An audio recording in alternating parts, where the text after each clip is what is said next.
Alright everyone, welcome back to Joe Man's Land. I hope you're having an amazing day. Today we'll be doing another vintage lens review. I was recently on a trip out to Victoria. You might have seen some of my videos out there shot on the coast. Most notably the one of the awesome Sigma kit lens, reviewable on my left hand here if you haven't seen that yet. But while I was there, I went to a very cool old lens shop in the middle of downtown Victoria. It's not really much of a downtown, but I did go check out some really cool lenses, and I found this very awesome Mamiya Sekor 50mm f2 while I was there for right around, $40-50, somewhere in that range, which is typically what they retail for. So what we're going to do is we're going to just jump into a hands-on review of this lens for both photo and video purposes. But before we get any further, let's get into the technical specs of this lens, and let's actually throw this lens on the camera right now to see what it would look like for a talking head piece. It was one of 4 prime lenses made for Mamiya TL and DTL SLR cameras, and it was released back in around 1966. Most people would probably stick with keeping this lens on a SLR camera body, but I've actually mounted it on my Nikon Z6 full frame camera. If you're wanting to do that, you're going to need a Z to M42 mount, and yes, the M42 is the screw base mount. Alright, so let's get into the details of this lens. It opens up fully wide at f2, as I previously mentioned, and it stops down to f16, which is really typical for a lot of lenses in this time frame. In terms of the blade design, it is 6 elements in 4 groups, which again, for the 1950s right on to the 1970s is very typical. One thing I thought was interesting, and this is something I read on a ton of other reviews of this lens specifically, is it's not radioactive. A lot of lenses during this time use different chemicals that would actually make the lenses radioactive. I haven't personally tested this, but if you guys have, please comment below and let me know if you used a Geiger counter on this lens. So we've gone through the technical specs. Let's go ahead and we'll just do a quick little shoot indoors to see what this looks like shooting pool. I will be playing pool against myself because that's what the cool kids do. Anyways, after that, we'll go out in the streets and we'll see how it works on a gimbal. Let's go.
Alright, we gotta quickly try to get this outro done before that train heads out. Alright, so I went out and I definitely did some interesting street photography. The lighting today was not that great, and I love to go out during golden hour as much as the next guy, but I also would have to say that one of the best things to do to test the real limits of a lens is seeing what it's like during blue hour.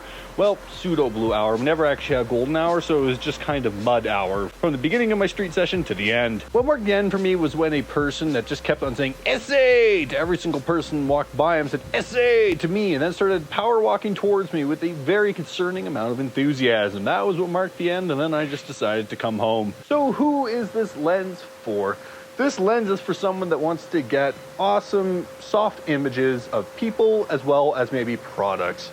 I wouldn't say this lens is great for video. I mean, if you're trying to go for that sort of film, sort of creamy bokeh look, it could be really good. And I have to say that overall, I was quite impressed. Tell me what you guys think. Have you bought the Mamiya Sekor F2 before? And what has your experience been? Please comment below. Let me know what you think of this lens. Tell me if you think I missed something as well. And the other thing I really liked about this lens is how snug it's screwed onto the M42. Some of the older lenses that are pre-1970, I find actually get a little bit loose when you mount them onto the M42 mount. There we go. All right. Let me know what you guys think of this lens. Please hit that like button, subscribe to the channel. I look forward to seeing you in the next installment of Joe Man's Land. Have a great day.